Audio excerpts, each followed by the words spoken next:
All right, everyone. Welcome to Visiblepreneur. Now, for those of you that are watching today's episode, today is definitely a different look and a different feel.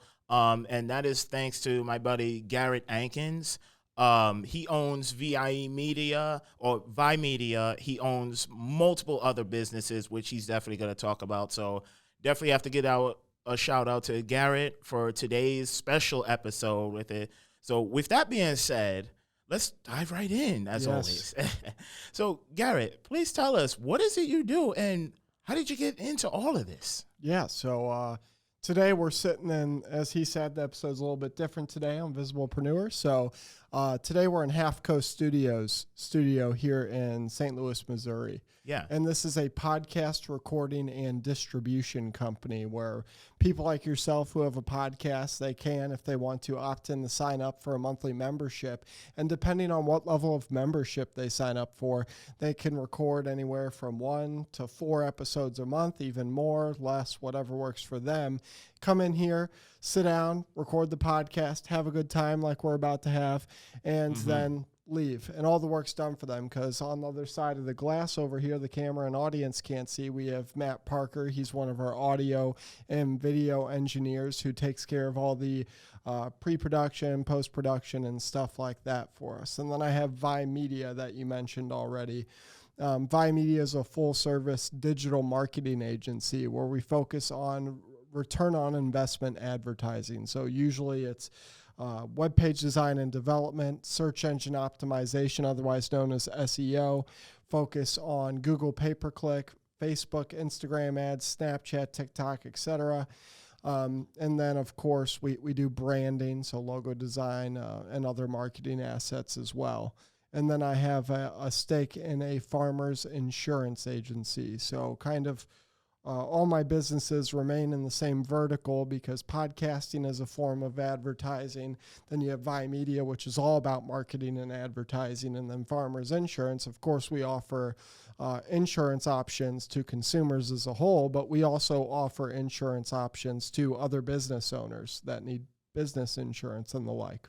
Wow, that's awesome. Yeah, you're basically the entrepreneur that I am trying to become, so to speak. Well, I'm flattered. Oh, yeah. And definitely got to thank you for your inspiration on that. So going to Vi Media, so I remember you say that you do website design, you do search engine optimization.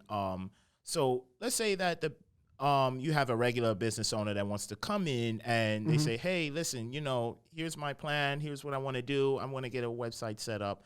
How important is that to having a website for your business?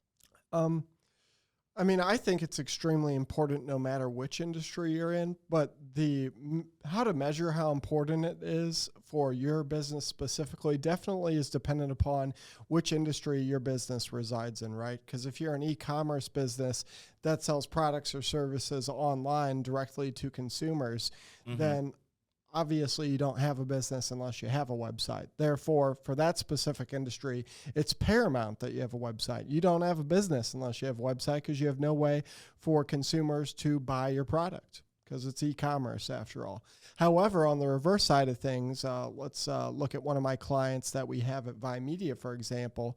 You have certain industries that are business to business or B2B businesses where they sell products or services to other businesses.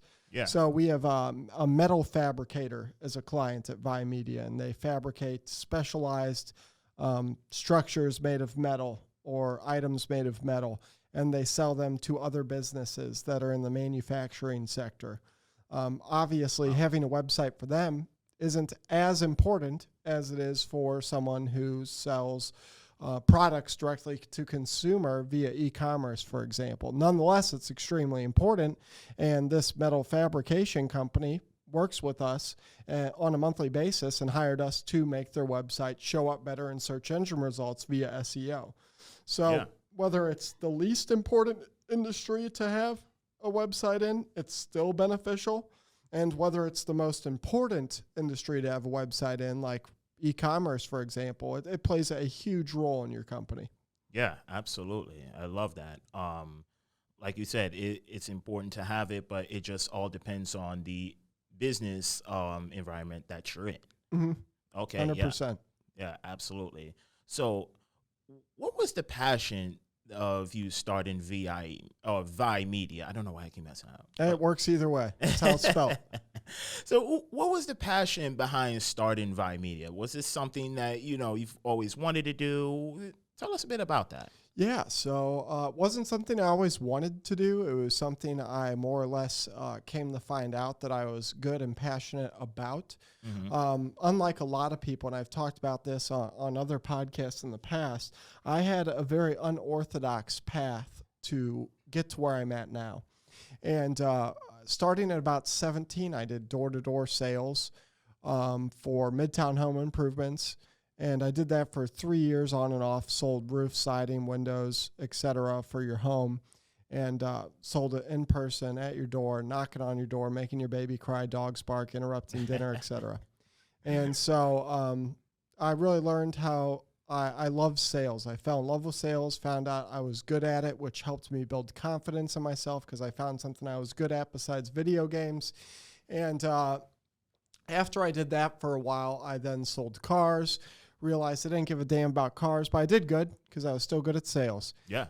Then I started working in startups, and I job hopped a lot. I worked at startup companies, a variety of mortgage companies, because my first startup company I ever worked for was a credit repair company, which if you understand the vertical of credit repair, mortgages, and real estate, that all remains within the same vertical. So the first company after selling cars, I worked at Phoenix Credit Consultants, which then was Freedom Credit Solutions, and I worked at both of those companies. They were startup companies, and that's where I learned to fall in love with leadership because I had a little more of a leadership capacity at those companies. Yeah. I learned to fall in love with sales even more, and I learned a lot about business that I otherwise would not have learned at a counterpart that was a Fortune 500 company, because at a big company that's very established, you don't have the opportunity to hear about a lot of the ongoings of the top level view of the company because it's a Fortune 500 company. Someone at the bottom isn't usually rubbing shoulders with the CEO every day. But at a startup company, you have the opportunity because it's small, fast paced, a little more transparent in my opinion. You have the opportunity to rub shoulders with those who are running the company more. So I learned about how business operations worked, how companies were formed, how businesses were formed, and learned a little more. So I fell in love with business. I fell in love with sales, fell in love with leadership. And then when I was working at a mortgage company, I had started becoming friends with top producing mortgage sales professionals these are the people who would get you approved for a loan to buy a house. Yeah. And whenever I was becoming friends with some of the top producers there, this was like probably 2012, 2013. I was working at my first mortgage company. And that's when I was really learning how to network better. And these top producing mortgage professionals I was becoming friends with wanted to build their personal brand. And personal branding wasn't a huge thing then like it is now. Nowadays, everyone's building a personal brand. Right now, you and I are working on our personal brand, Absolutely. debatably. So that being said, back then I would approach my colleagues at these mortgage companies, be like, hey, how about I help you build a personal brand? That way you possibly could sell more because you're building a brand for yourself. More people are going to approach you. You might generate some more organic leads on social media. And so a couple of them started, of course, I started doing it for free, but eventually some of them started paying me. And I was like, oh, this is cool. I can get paid to post on social media on behalf of other people. So that was cool to me. And I had clients whilst having a full-time job. Fast forward a couple years, and I'm working at another startup company. And like I said, I'll rewind just a little bit. My path to where I got now is very unorthodox, whereas most people went to college straight out of high school. I did, but I dropped out after 3 months and got a good job selling cars, like I said. and then worked at the startup companies and the mortgage companies. I probably job hopped between 6 to 7 jobs within a 3 to 4 year period of time. And while most people look at that as crazy, I was trying to figure out what I did and did not like at an expedited pace. You see, most people go to college straight out of high school, and they're trying to determine what they want to do for the rest of their lives at around the age of 20 to 22, which is crazy because your brain's not even done developing until around the age of 25 on average. You have no idea who you are yet. I didn't. So I found out what I did and did not like at an expedited pace by working a lot of jobs in a short period of time and committing what our society would refer to as resume suicide. But around 23, I had worked enough jobs to figure out what I did and did not like. I had a little exposure to marketing by marketing for top producing sales representatives. Yeah. I had done sales for, 6-7 years at that point. Well, 5 or 6 years at that point, and had been in a leadership capacity at multiple times at that point. So everything came full circle, and I decided, okay, I have a couple people paying me to do this. I'd like to do this full time. I like it a lot more than working in mortgages or working at a startup for someone else when I feel I have the knowledge and know-how to do this on my own, just in a different industry. So you were definitely on the pace for the business road ahead. And at the time, did you know that? I knew at about 22, I think, that I wanted to start a business, and then I ended up starting it somewhere in my 23rd year of being alive. Okay, yeah. Yeah, and was that the Vimedia or what? That was Vimedia. That was Vimedia. Okay, yeah, Yep. That's awesome. So October 11th of 2016. Yeah, and as you were taking your journey, from what it sounds like, and you were figuring out what to do, because I'm going to say that's very typical, the job hopping, you figure out what you like, what you don't like. But what's hidden in those details is that you're not really told exactly how to run and start a business. That's something that you had to self-educate. Am I right? Yeah, to self-educate, but it wasn't something I was exactly taught. It was more something I was subject to while working at startup companies. Whereas at the mortgage companies I worked at, they had anywhere from 50 to a few hundred employees. So I wasn't really subjected to how to start my own business at those companies. Right. I sure as hell didn't learn how to do so in high school or the very short period of time I spent in college. But it was something I was subject to while working at startup companies, because that's just kind of part of how it goes. You learn those things because it's such a small, intimate environment, and you brush shoulders with the people who started the business. So if you ask the right questions, you can learn that. Yeah, absolutely. I love that. That's what I say. For those of you that are not listening to this episode, you need to be, because this guy has been more places than I've traveled for sure, like when it comes to the business world. So going into that, I remember you also said that you were in the farmers insurance side. How did you get into that as well? So that's just been recently. We just launched our own farmers insurance agency. I don't run it on the day-to-day. My business, one of the other owners of Vimedia. I started Vimedia, but now I have a couple partners. One of my partners there and I, we own 50-50 split on farmers insurance agency, and we have a couple employees that run it for us on the day-to-day because we run Vimedia. That's our job.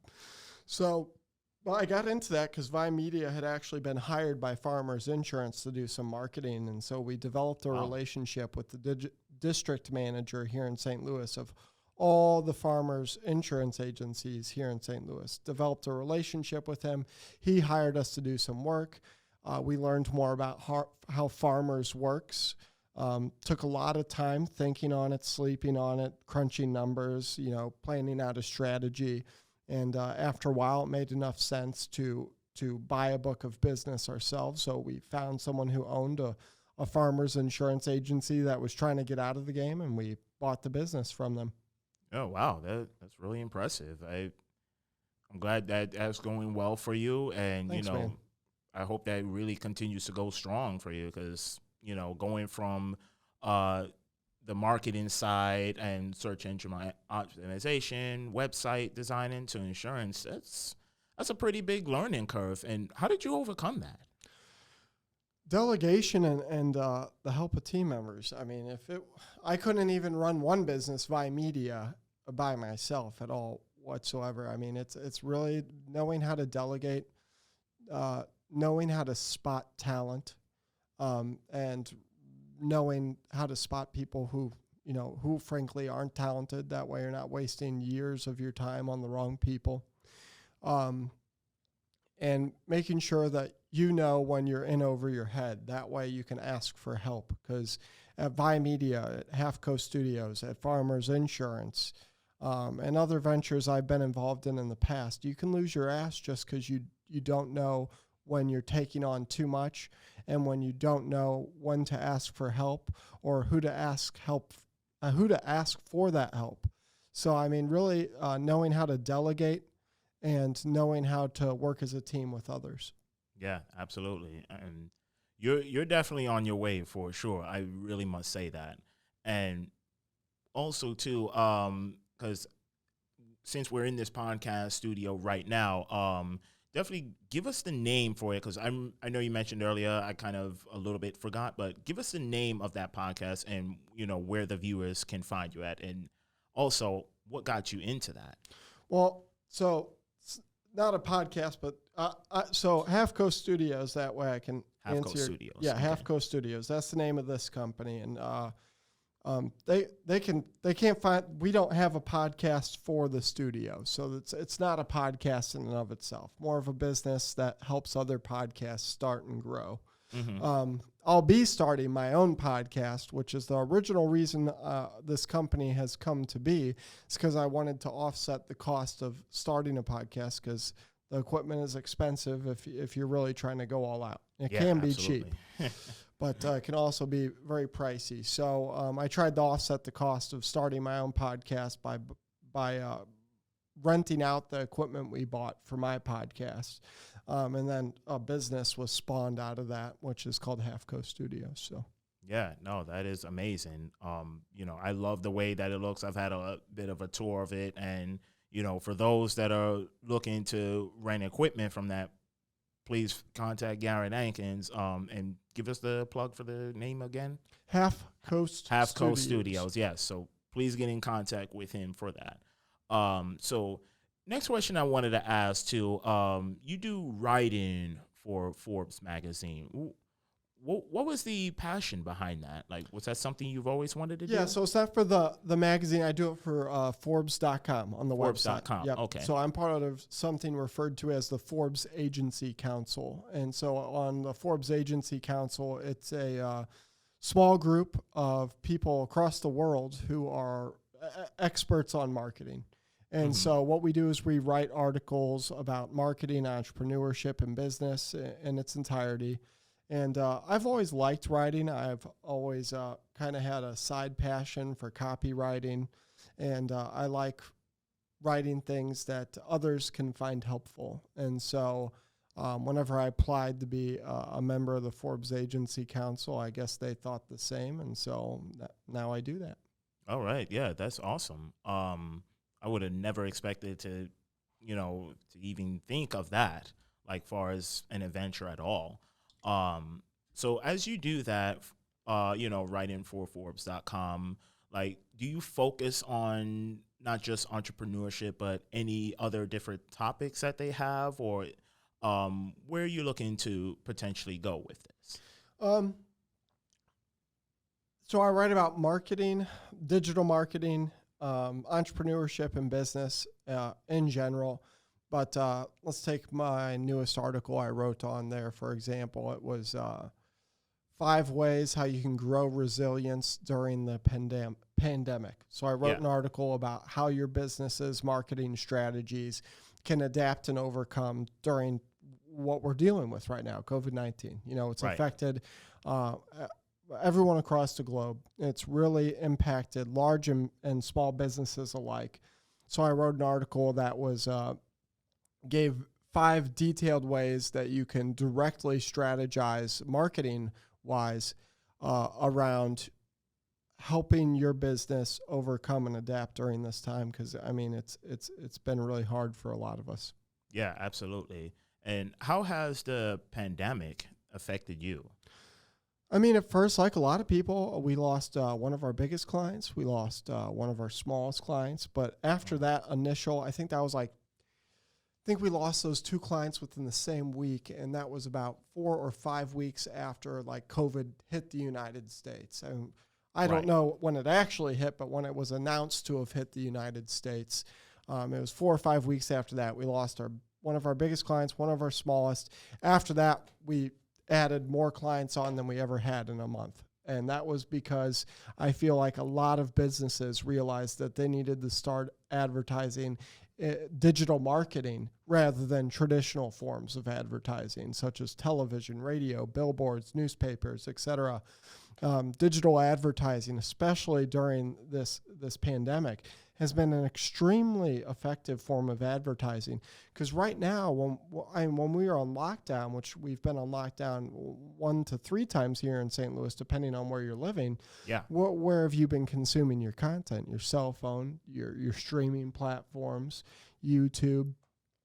Digital forms of consumption have skyrocketed during the pandemic. Therefore, advertising on those platforms has been more effective than ever. And so I feel like that's what's to attribute for the very large influx in business that we had gotten during that time. So we're very blessed. Yeah, that's excellent. I'm glad to hear that business has boomed for you out of this, because there's a saying that floats out there that during the pandemic and, post-pandemic, whenever that'll be, there's still opportunities out there. 100%. Some see it more than others. Clearly, you have seen it, and, look where you are today. And I'm pretty sure you still got a long road ahead to accomplish your goals and dreams. Sure do. Never ends. Yeah, absolutely. So what I wanted to ask, too, is that as you said that you've got into kind of going back to your other businesses that you've had, matter of fact, we'll go kind of like back to Vi Media. Mm-hmm. What was the strategy that you've used to, finding the partners to work with you through Vi Media, through Farmers Insurance? What was your strategy behind that? Man, I mean, that's something we're still working out till this day. I mean, at Vi Media, it's been an especially tricky thing. We've when it comes to partners, we've had a real tough road at finding the right people to bring on. And I feel like hiring, I mean, let's look at what a company is. Let's take a step back and look at what a company is. A company is a group of people, right? Yeah.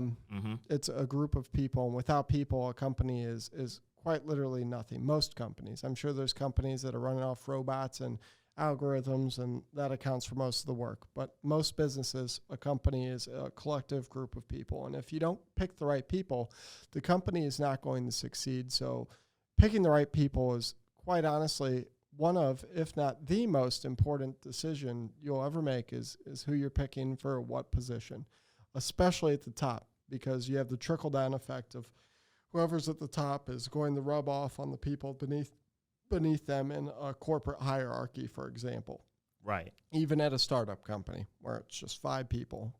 So making sure that I've been picking the right partners has been an extremely important decision-making process, and one that I've been very, very blessed to have picked the right partners, and that the right partners have picked me in exchange. So, and that's not just at Vi Media, Farmers, at Half Coast Studios, and other ventures I've been involved with in the past. And of course, with the clients that we have across all of our companies, we have the right clients as well. And, we make some mistakes sometimes. No one's perfect, but for the most part, we have a pretty good batting record. Yeah, that's awesome.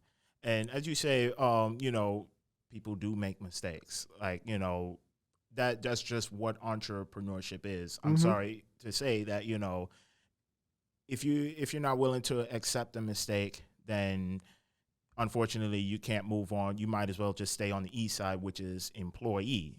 Clearly you're not. You've made mistakes, moved past it, learned from it, and got forward. So I definitely love that about you. Thanks, man. So as you say that, talk about, let's not too complicated, but like some of the mistakes that you've had to overcome. Like, did it grip you emotionally? And you just, oh man, no, what should I do now? Kind of like that. Yeah, I mean, there's been countless mistakes, right? Because entrepreneurship, as you were saying, is that's a huge part of the game is mistakes and learning lessons.